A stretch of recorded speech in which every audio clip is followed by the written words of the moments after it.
Hello everyone, welcome back to the classes. मैं Nikhil Rana.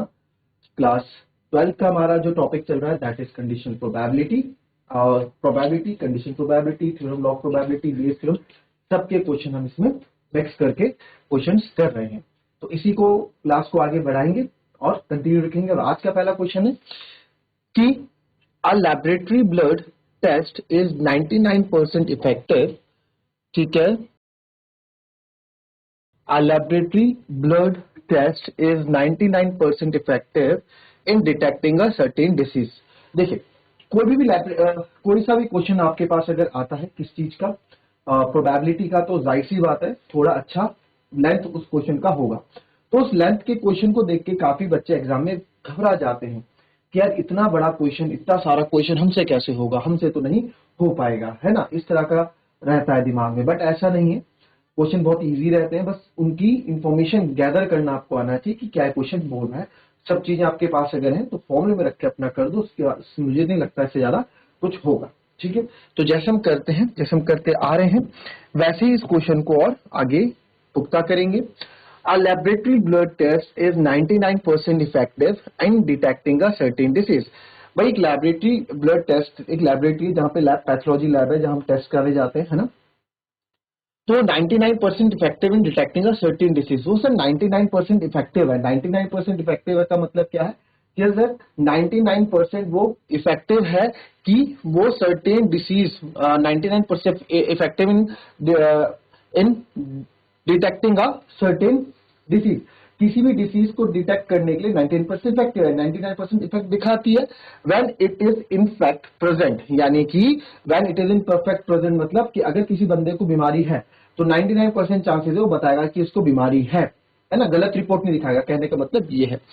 However, the test also yields a false positive result। भैया वो false positive result भी देता है, false positive result भी देता है for 0.5% of the healthy person tested। मतलब if a healthy person is tested then with the probability of 0.005, इस percent को उन्होंने ऐसे कन्वर्ट कर दिया, the test will imply he has the disease। कहने का मतलब इसमें क्या है कि sir However, the test also yields a false positive result। यानी कि जैसे मैं गया, है ना, तो मैंने अपना कोई टेस्ट कराया, या किसी बंदे ने, ए बंदा है, उसने अपना टेस्ट कराया।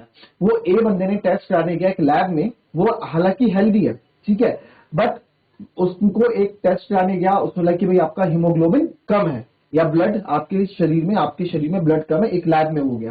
तो वो, और या फिर उसको कुछ भी आप मान लो, कोविड है, कोरोना है, या फिर ब्लड कुछ भी टेस्ट करा, तो हम मान लेते हीमोग्लोबिन उसका कम था, ब्लड उसका कम था, तो वो गया, तो वहां देखा कि सर ब्लड कम है। उसने लैब में गया, तो लैब में बोला कि भाई आपका हीमोग्लोबिन 10 से नीचे है, 8 पॉइंट समथिंग है। तो वो डर गया। तो हालांकि वो हेल्दी था, उसका ब्लड 12, हीमोग्लोबिन जो है उसका 12 से ऊपर था, बट रिपोर्ट ने क्या दिखाया, 10 से नीचे दिखाया। तो क्या हुआ, एक फॉल्स रिजल्ट आया, फॉल्स रिजल्ट आया एक हेल्दी पर्सन का। तो वो कह रहे हैं कि जो लैब, तो ये क्वेश्चन ये कह रहा है कि जो लेबोरेटरी है ना, blood laboratory is 99% effective in detecting a certain disease. कि सर 99% इफेक्टिव तो है सर्टेन डिसीज को पता करने के लिए कि इसके ये डिसीज से ग्रस्त है या नहीं है, बीमारी से ग्रस्त है या नहीं है, when it is in fact present, यानी कि जब किसी बीमार व्यक्ति का टेस्ट कराया जाए तो 99% है कि वो सही रिजल्ट निकालता है। बट कभी कभार क्या होता है, 0.5% ये भी रहता है कि जो हेल्दी पर्सन होता है उसको भी पॉजिटिव दिखा देता है कि यार आप भी पॉजिटिव। ठीक है, ये भी तकता है। तो कहने का मतलब क्या है, अब देखो डिसीज,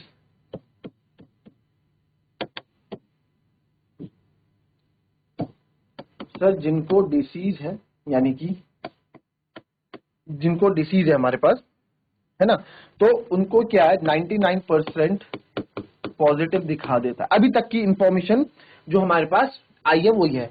और जो नो डिसीज वाले हैं, हेल्दी पर्सन है, जिनको डिसीज नहीं है, नो डिसीज, उनको भी क्या बोलता है, ये 0.5% है कि उनको पॉजिटिव दिखा देता है। 0.5% है कि उनको भी ये पॉजिटिव दिखा देता है।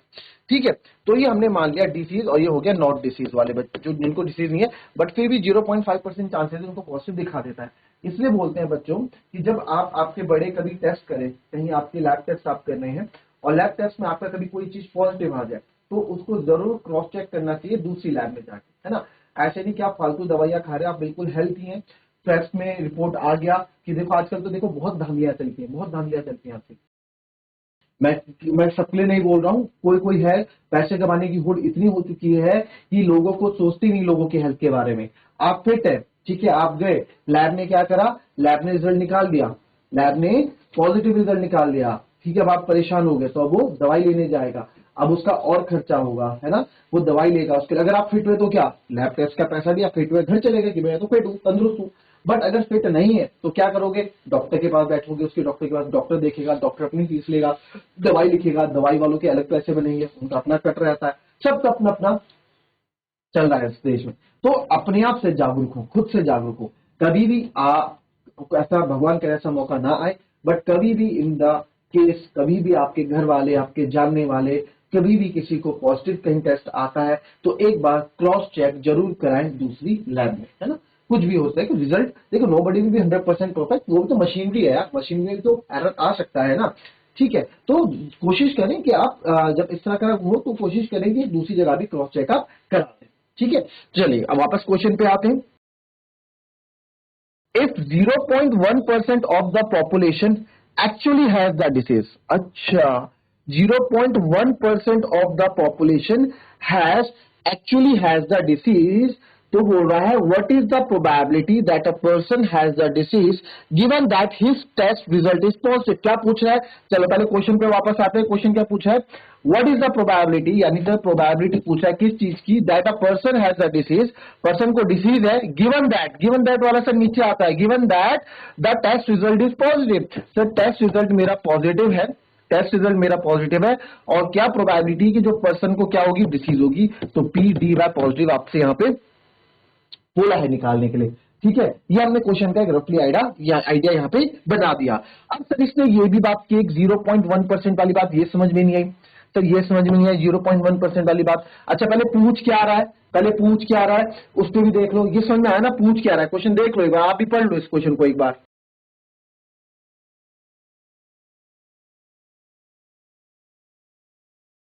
ठीक है ना। तो क्वेश्चन क्या पूछ रहा है कि भैया अगर रिजल्ट पॉजिटिव आ रहा है, what is the probability that a person has disease given that his test result, ये लिखना तो आपको आ गया, बट समझ लो क्या पूछ रहा है, व्हाट इज द प्रोबेबिलिटी कि अगर given that his test result positive, यानी कि क्या प्रोबेबिलिटी है कि जो रिजल्ट पॉजिटिव आ रहा है वो रिजल्ट एक डिसीज पर्सन का है, हेल्दी पर्सन का नहीं है। जो रिजल्ट मेरा पॉजिटिव आया, क्या प्रोबेबिलिटी है कि पॉजिटिव रिजल्ट एक डिसीज पर्सन का आया, यानी कि जिसको बीमारी है, ठीक है, ये आपसे यहाँ पे पूछा है, ठीक है, इतना आप समझ गए। फिर आ जाते हैं इस पे sir, 0.1% of the population has actually disease, यानी कि सर अगर 0.1% लोगों को डिसीज है, एक्चुअल में डिसीज है, एक्चुअल में बीमार है 0.1% ऑफ द पॉपुलेशन, पॉपुलेशन इस कंडीशन में पॉपुलेशन अपने आप में कितनी होगी, 100% होगी, पॉपुलेशन 100% लेंगे हम हमेशा, तो 100% में सर अगर 0.1% बंदों को, 0.1% बंदों को अगर डिसीज है, 0.1% को अगर डिसीज है, तो सर 99.9% को क्या होंगे, जिनको नॉट डिसीज होगी, नो डिसीज या हेल्दी होंगे, जिसको आप बोल सकते हैं। इतनी बात आई समझ में।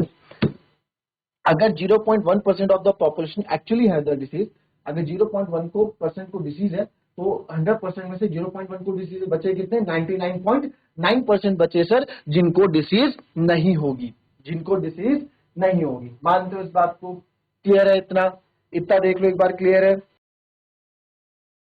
तो आप यहां एक तरह से बोल सकते हैं कि सर जो 0.1% लोग हैं ना, ये 0.1% लोग हैं, इनको डिसीज है, इनको क्या है, डिसीज है, और यही 0.1% है, यही लोग हैं जिनको डिसीज, और इन्हीं का रिजल्ट क्या आ रहा है, 99% पॉजिटिव ये दिखा रहा है। और सर जो 99 सॉरी जो सर नॉट डिसीज वाले 99.9% वाले कितने, नॉट डिसीज वाले जिनको डिसीज नहीं है, और इनका रिजल्ट क्या आ रहा है, 0.5% पॉजिटिव है ना, 0.5% है जो पॉजिटिव दिखा रहा है। इतनी बात आई समझ में, इतनी बात आई समझ, 0.5% पॉजिटिव। ये हमने एक रफली यहाँ पे आपने बना दिया, जब आप एग्जाम करोगे रफली फटाफट बना दोगे, सारी इंफॉर्मेशन आपके पास है, आपको अब चीजें गैदर करनी है और आपको इसका आंसर कर देना है। क्लियर, एक बार देख लो जरा किस तरीके से मैंने क्या है, किस तरीके से हमने क्या क्या आप करोगे, इन चीजों को गैदर करके, इन चीजों को गैदर करके क्या आप इसका आंसर बना पाओगे, है ना। ये भी तो हमारा एक टास्क है। पहला था क्वेश्चन पढ़ना टास्क, दूसरा था जो इन्फॉर्मेशन थी उनको हमने गैदर अपने इस छांट छांट के लिख दिया जो जो हमें पता था। अब इनको क्या करना है, इनको गैदर करना है, स्कैटर्ड हो रखे हैं, गैदर करना और आंसर निकालना है। आई बात समझ में। तो जरा एक बार आप भी क्या करेंगे, इसको इसको आप करें, देखें, देखिए अब तो हमने दे दिया यहाँ पे सारा, है ना, आपको सब कुछ इस क्वेश्चन का सब कुछ मैंने यहाँ पे बना के दे दिया है, क्लियर। तो अब इसको गैदर करो और मुझे जो आंसर निकाल के बताओ।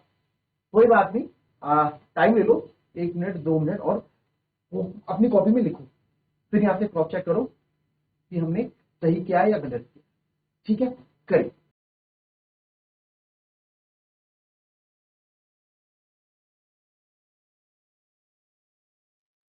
चलिए,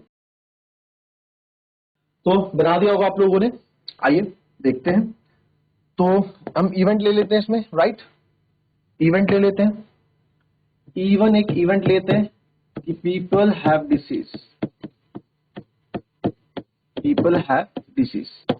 तो कितनी क्या प्रोबेबिलिटी है जिनको डिसीज है, देखो जरा, पीपल हैव डिसीज क्या निकालोगे, पीपल हैव डिसीज, जिनको डिसीज है सर कितने हैं, जिनको डिसीज है कितने हैं, ये मत कर देना, ये मत कर देना, ये क्या है 99 पॉजिटिव, ये रिजल्ट है, रिजल्ट पॉजिटिव दिखाता है।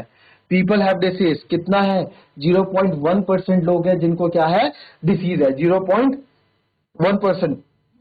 तो प्रोबेबिलिटी 0.1% को 1/100 लिख देंगे भाई, 0.1% है ना, परसेंट को क्या लिखता हूँ 1/100, तो 0. ठीक है, तो 0.1, ठीक है, 0.1/100 हो गया। फिर E2 आ गया, पीपल हैव नो डिसीज, जिनको डिसीज नहीं है। तो कितने लोग थे जिनको डिसीज नहीं थी भाई, कितने लोग थे जिनको डिसीज नहीं थी सर, 99%, 99.9% लोग हैं जिनको डिसीज नहीं थी, तो 99.9/100 होगा भाई। मानते हो इस बात को, 99.9% लोग थे। ठीक है, और हमारा मेन क्या है कि देखो, फ्लो चार्ट तो हमने बनाया ही नहीं, फ्लो चार्ट भी बनाते हैं ना, हमारा मेन क्या है, रिजल्ट पॉजिटिव आ रहा है, गेटिंग रिजल्ट पॉजिटिव, ए इवेंट मान लेते हैं। और ये पॉजिटिव रिजल्ट दो जगह से आ रहा है, दो जगह से। एक तो जो डिसीज है, जिन लोगों को डिसीज है, इवन हमने मान लिया। E2 जो हेल्दी लोग हैं जिनको डिसीज नहीं है, वो भी क्या करते, गलती से आपको रिजल्ट पॉजिटिव दे दे रहा है, तो पॉजिटिव आने के दो चांसेस हैं। तो पूछ रहा था कि क्या चांसेस है कि रिजल्ट तो पॉजिटिव है, बट क्या चांसेस है वो रिजल्ट एक डिसीज बंदे का हो, है ना, ये आपसे पूछा है। क्या चांसेस है कि वो एक डिसीज बंदे का, यानी कि रिवर्स प्रोबेबिलिटी पूछ रहा है, क्या चांसेस है कि रिजल्ट पॉजिटिव हो किसका, एक डिसीज बंदे का। तो रिवर्स प्रोबेबिलिटी है, रिवर्स प्रोबेबिलिटी यानी कि बेस थ्योरम है। ठीक है, चलिए आपको पूरा समझा रखा है, ये इवन E2 है। अच्छा, ए मान लेते हैं, ए क्या होगा हमारा, गेटिंग रिजल्ट पॉजिटिव, ए इवेंट है, गेटिंग रिजल्ट पॉजिटिव। ठीक है, अब हमने यहां तो बना दिया, इसको आगे कैरी ऑन करते हैं। ठीक है, तो चलिए, E1 हमारा है, तो सबसे पहले प्रोबेबिलिटी ऑफ E1 निकालेंगे, वो आपको पता है 0.1/100। फिर उसके बाद नीचे गए, यानी कि क्या, गेटिंग रिजल्ट पॉजिटिव, क्या प्रोबेबिलिटी की रिजल्ट पॉजिटिव आया किसका, जो जिन बंदों को डिसीज है, क्या प्रोबेबिलिटी थी उसकी, क्या प्रोबेबिलिटी थी उसकी, देखो, यानी कि प्रोबेबिलिटी ऑफ A/E1 आपसे यहां पूछा है, तो क्या होगा, क्या होगा, ध्यान से देखो क्या होगा सर, क्या बोला गया है, क्या बोला गया है, यहां देख लो कि प्रोबेबिलिटी क्या पूछी, गेटिंग रिजल्ट पॉजिटिव, पॉजिटिव होगा किन बंदों का, जिनको डिसीज है, जिनको डिसीज है। क्या प्रोबेबिलिटी है उसकी, क्या प्रोबेबिलिटी है, ये क्या चांसेस है, 99% पॉजिटिव दिखाता है, लिखा है ना, और 99% इफेक्टिव इन डिटेक्टिंग टेस्ट, यानी कि ये कितना हो जाएगा 99/100, ये कितना हो जाएगा 99/100। फिर से समझ लो क्या ये बोल रहा है कि क्या प्रोबेबिलिटी है कि रिजल्ट पॉजिटिव हो, गिवन दैट वो बंदा क्या है, ऑलरेडी क्या है, डिसीज वाला है। ठीक है, यानी कि उसको डिसीज है, और क्या प्रोबेबिलिटी की रिजल्ट पॉजिटिव हो। पर जो हमसे क्वेश्चन पूछा, उल्टा पूछा है कि हमें ऑलरेडी पता है कि रिजल्ट पॉजिटिव है, गिवन दैट है कि रिजल्ट पॉजिटिव है, बट क्या प्रोबेबिलिटी कि वो जो पॉजिटिव रिजल्ट है वो इवन बंदे का होगा, यानी कि जो डिसीज बंदा उसका होगा, वो क्वेश्चन वो उल्टा पूछा गया है।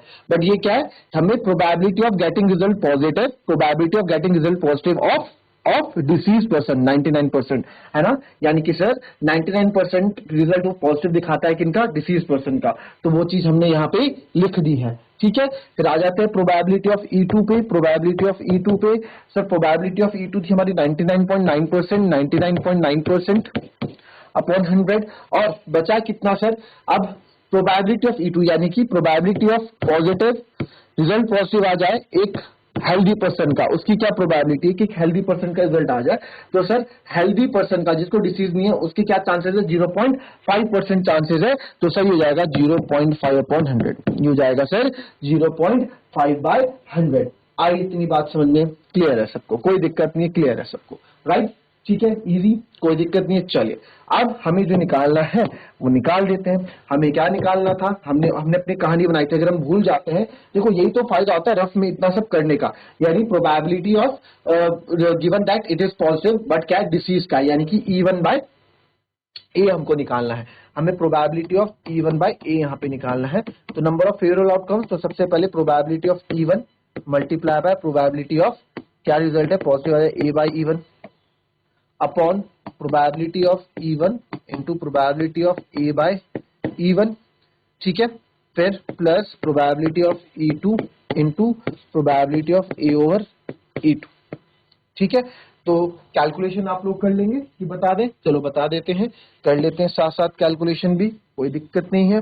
तो प्रोबेबिलिटी ऑफ E1 क्या होता है आपका, प्रोबेबिलिटी ऑफ E1 आपने यहाँ लिखा है सर 0.1 अपॉन 100 इंटू ये हो जाएगा 99 upon 100, same upon 0.1 upon 100 into 99 upon 100 plus 99.9 upon 100 into 0.5 upon 100, ठीक है, यही है कैलकुलेशन, देख लो एक बार,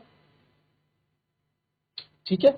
चलिए अब मैं इसको थोड़ी देर कैसे सॉल्व करेंगे, चलिए इसको लिखेंगे 99 1 जा 99, इसको 0.1 नहीं मानता अभी, 99 1 जा 99, तो एक के और पॉइंट है तो 9.9 अपॉन 100 इंटू 100, यानी कि 4 बार 100, मेन डिवीजन, ये भी रहेगा 99.9, 99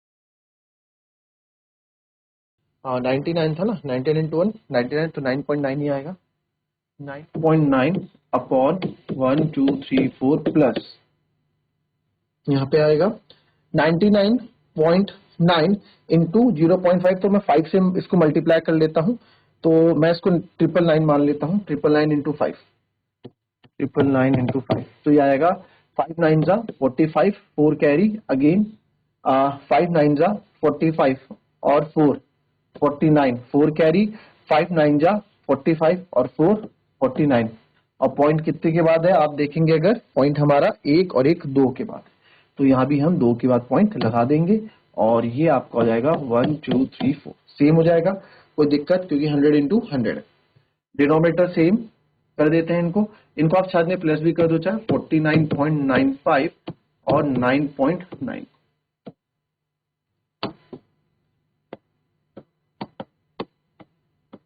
9.9, 5 9 9 18, 9 9 18 1 19, 4 और 1 5, तो 59.85 आ जाएगा, है ना, क्लियर है, देख लो एक बार, ठीक है।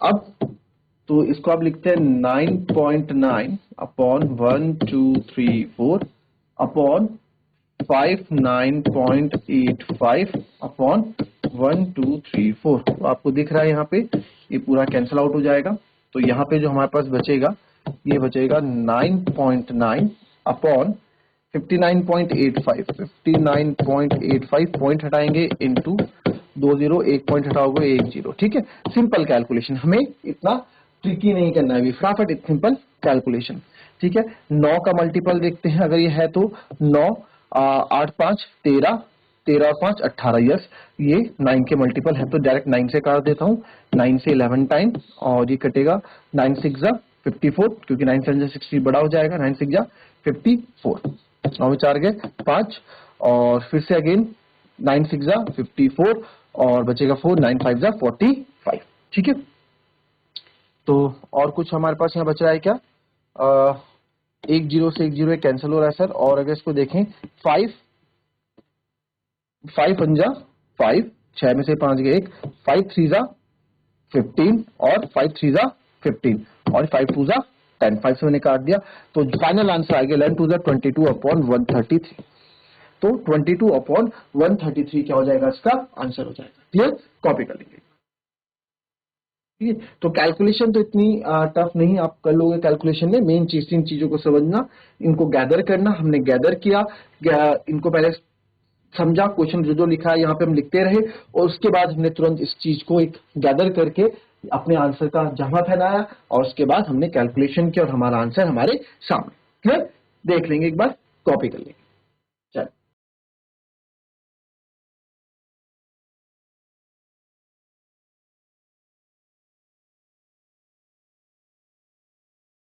चलिए, क्वेश्चन हो गया। अच्छा, एक क्वेश्चन और देख लेते हैं भाई। अब देखिए, ये क्वेश्चन देखेंगे पहले। Probability of solving specific problem independently by A and B are 1/2 and 1/3 respectively। ठीक है, किसी भी चीज की प्रॉब्लम सॉल्विंग स्पेसिफिक प्रॉब्लम, कोई प्रॉब्लम है उसको सॉल्व करने की जो independently by A and B are 1/2 and 1/3 respectively, यानी कि ए किसी चीज को सॉल्व करने की जो उसकी प्रोबेबिलिटी 1/2 है, और किसी चीज को बी उस प्रॉब्लम को सॉल्व करने की probability 1/3। If both try to solve the problem independently, find the probability that problem is solve. तो यहां पे आप देखो, इंडिपेंडेंटली वर्ड यूज हुआ है, इंडिपेंडेंटली वर्ड यूज हुआ है, तो सर ये कहीं ना कहीं इंडिपेंडेंटली है। और to solve the problem, find the probability that the problem is solve. ठीक है, तो यहां से क्या पता लगा, ए और बी क्या है, आपके इंडिपेंडेंट इवेंट है। इंडिपेंडेंट इवेंट है सर, ये क्वेश्चन कहां से आया, मल्टीप्लिकेशन थ्योरम ऑफ प्रोबेबिलिटी का क्वेश्चन, थ्योरम का क्वेश्चन नहीं है।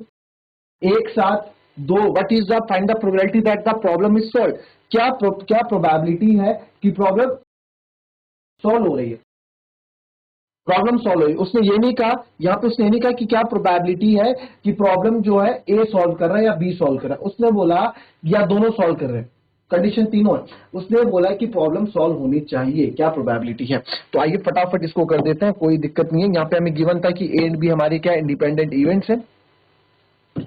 तो देखेंगे आप, सबसे पहले गिवन है हमें ए एंड बी आर, यार क्या है,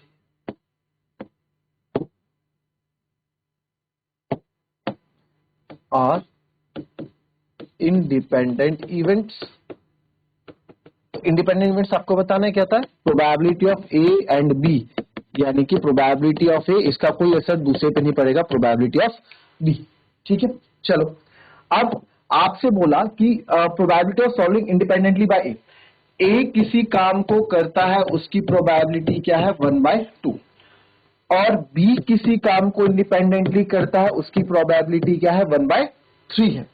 ठीक है, तो अच्छा ठीक है, इस क्वेश्चन को मैं दो तरीके से बताऊंगा आपको, दोनों तरीके बहुत शानदार है। प्रोबेबिलिटी ऑफ ए अगर 1/2 है, तो मुझे बताओ अगर इसके काम करने की प्रोबेबिलिटी है तो ए कॉम्प्लीमेंट क्या होगा, इसके काम ना करने की प्रोबेबिलिटी वो क्या होगा 1 - 1/2, वो भी 1/2 आएगा। वैसे ही सर बी को काम करने की प्रोबेबिलिटी 1/3 है, तो बी के काम ना करने की प्रोबेबिलिटी क्या होगी 1 - 1/3, यानी कि 2/3 आ जाएगा, है ना। बी कॉम्प्लीमेंट 10th 11th में पढ़ते आ रहे हैं, 11th में भी आपने पढ़ा कॉम्प्लीमेंट इवेंट्स। ए अगर किसी ए इवेंट क्या होता है, किसी को करने ए इवेंट, ए अगर कोई इवेंट है number greater than 6, number greater than 6, तो ए नॉट क्या होगा, नंबर नॉट ग्रेटर देन 6, इसकी जो 6 से ग्रेटर नहीं है, इसका मतलब रिवर्स है ना, ए कॉम्प्लीमेंट। तो वही चीज है, अगर काम करने की प्रोबेबिलिटी 1/2 है तो ए नॉट क्या होगा 1/2, बी 1/3 तो बी नॉट क्या होगा 2/3 होगा। ये प्रोबेबिलिटी हमको दे रही है। अब हम ये इवेंट लेते हैं कि प्रॉब्लम इज सॉल्व। मेथड 1 आपको बता रहा हूं, तो मैंने ई जो इवेंट ले लिया कि problem is solve. Sir problem solve हो गई है, तो प्रॉब्लम सॉल्व हो गई है कैसे निकालें, प्रॉब्लम सॉल्व हो गई है और इंडिपेंडेंट इवेंट है हमारे पास, ऐसा कोई फॉर्मूला है नहीं इसको करने का भी, है ना। Probability of E problem is solve, problem is solve कैसे करेंगे sir, problem is solve mix question करा रहा हूं, बेस की भी करा रहा हूं, मल्टीप्लिकेशन प्रोबेबिलिटी की भी करा रहा हूं, ठीक है ध्यान रखना। तो कैसे करोगे, प्रॉब्लम इज सॉल्व सर। अब इसमें हमने सोचा अगर मैं ये निकाल दूं कि प्रॉब्लम इज नॉट सॉल्व तो भी तो मेरा काम हो जाएगा।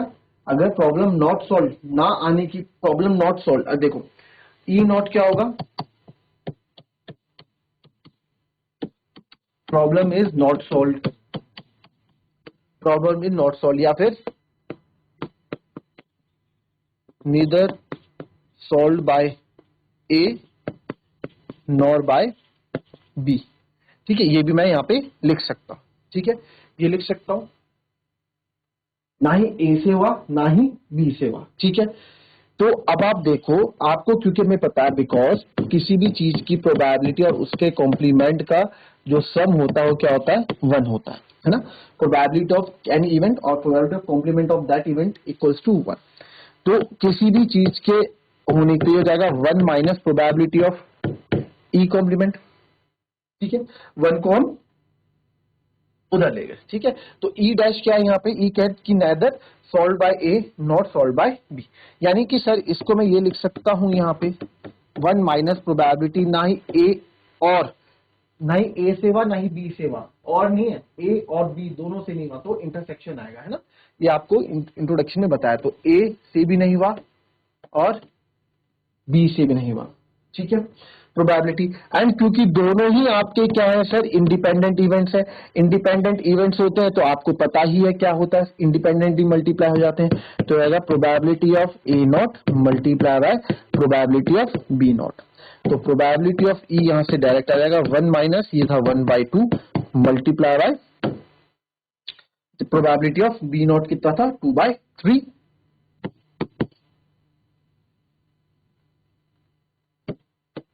इसको सॉल्व करेंगे, 1 माइनस 2/6, तो ये आ जाएगा 6 माइनस 2, 6 माइनस 2 4, और 4/6 यानी कि आ जाएगा 2/3। आंसर क्या आ गया, 2/3 यहाँ पे आ गया। ठीक है, ये तो था पहला तरीका। इस क्वेश्चन को मैंने प्रीवियस क्लास में भी कराया है, इस क्वेश्चन को प्रीवियस वीडियो में भी कराया, आप देख लेना, मल्टीप्लिकेशन सम और प्रोबेबिलिटी जब करा था उसमें भी इस क्वेश्चन को कराया, वहां और अच्छे से समझाइए। एक्चुअली मेरे पास डाउट आया था इसलिए इस क्वेश्चन को बता रहा हूँ। ठीक है, क्वेश्चन में पहले समझा चुका हूं। अब इसको मैंने आपको बताया, इसका मैं दूसरा तरीका भी आपको बताता हूं। पहले इसको कॉपी कर लो, पहले आप लोग एक बार इसको देख लो। ठीक है, फिर उसके बाद हम इसका दूसरे कॉन्सेप्ट पे बात करते हैं। क्लियर?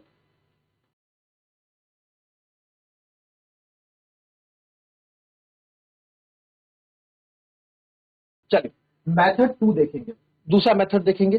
हमारा काम क्या है सर, हमारा काम इतना है कि प्रॉब्लम सॉल्व होनी चाहिए। क्या है, problem should be solve, problem, भाई आपको काम दिया कि प्रॉब्लम सॉल्व होनी चाहिए, मुझे नहीं पता भाई चाहे ए कर चाहे बी कर चाहे दोनों करे, मुझे प्रॉब्लम सॉल्व चाहिए, बस ये था। ठीक है सर, तो प्रॉब्लम सॉल्व की प्रोबेबिलिटी कि ए से हो जाए और बी से ना हो, तो बी ना कर पाए, बी नॉट वही हुआ ना, प्रोबेबिलिटी बी नॉट मतलब कि बी से वो चीज नहीं हो पाई। ठीक है, या तो ये हो जाए सर, और या तो ये हो सकता है प्रोबेबिलिटी ऑफ ए ना कर पाए एंड बी कर दे। ठीक है, या फिर सर ये हो सकता है probability of A intersection B, यानी दोनों ही की प्रोबेबिलिटी हो सकती है कि दोनों ही काम कर लें, ए एंड बी दोनों ही प्रॉब्लम सॉल्व कर लें, ये भी हो सकता है। बिल्कुल सर, ये भी हो सकता है। और वर्ड आ गया बीच में, या तो ये कंडीशन हो सकती है प्रॉब्लम सॉल्व होने की, प्रॉब्लम सॉल्व हो रही है ना, प्रॉब्लम सॉल्व हो रही है ना, यहाँ पे ए कर दे रहा सॉल्व, बी से नहीं हो पा रही। इस या फिर सर ऐसा हो सकता है बी कर दे सॉल्व, ए से ना हो पाए, या सर ऐसा हो सकता है कि दोनों ही सॉल्व कर दे, या और का मतलब क्या बताया था, प्लस होता है ना, इंट्रोडक्शन क्लास में देख लेना। तो प्रोबेबिलिटी ऑफ ए, और दोनों ही इंडिपेंडेंट इवेंट है, तो probability of A into probability of B not plus probability of A not into probability of B plus probability of A into probability of B. Simple. तो यहां पे प्रोबेबिलिटी ऑफ ए आपका 1/2 था, B not आपका 2/3 था, I think, yes, B not 2/3 था, plus ये भी 1/2 था, ये आपका 1/3 था, प्लस 1/2 इंटू 1/3। ठीक है, प्रोबेबिलिटी ऑफ ए नॉट 1/2 और प्रोबेबिलिटी बी आपका 1/3, 1/2 1/3। तो सर ये 2 से 2 यहाँ पे कट गया, फटाफट देख लेंगे, 2 से 2 कट गया, हमारे पास क्या बचा, हमारे पास बचा 1/3 प्लस, या फिर मैं इसको कट ना करूं क्योंकि डिनोमिनेटर सेम हो जाएगा, कोई दिक्कत नहीं। तो ये आएगा 2/6 प्लस 1/6 प्लस 1/6, मैं कर ही नहीं रहा तो क्योंकि डिनोमिनेटर सेम आ जाएगा ना, क्यों कैंसिल करना, 6 2 1 3 1 4, 4/6 तो आ गया 2 2 जा 4, 2 3 जा 6, तो यहां से भी देखोगे आप 2/3 ही आएगा। Question easy. देखो क्वेश्चन को समझो, एक बार पकड़ो क्वेश्चन की लाइन पकड़ो। हर क्वेश्चन बेस थ्योरम का नहीं हो सकता, हर मल्टीपल थ्योरम ऑफ प्रोबेबिलिटी का नहीं हो सकता, हर क्वेश्चन कंडीशन प्रोबेबिलिटी का नहीं हो सकता। आपको मैंने जब जब हर चीज समझाई है, कंडीशन समझाई है, तो आपको बताया कि कंडीशन प्रोबेबिलिटी क्वेश्चन को पहचानने का तरीका क्या है। मल्टीप्लिकेशन थ्योरम ऑफ प्रोबेबिलिटी कराया तो इसमें आपको बताया कि इनके क्वेश्चन पहचानने का तरीका क्या है। Theorem law of total probability कराया तो उसके क्वेश्चन पहचानने का तरीका आपको समझाया, और बेस थ्योरम के क्वेश्चन पहचानने का तरीका भी आपको समझा रहा है। तो सारा है आप पे दामोदार, प्रैक्टिस करनी है आपको, हम तो यहाँ से क्वेश्चन कराते ही रहेंगे। तो मिलेंगे आपसे टेक्निकल की नेक्स्ट क्लास में, तब तक लिए be happy, be healthy and be safe. Thank you and have a nice day.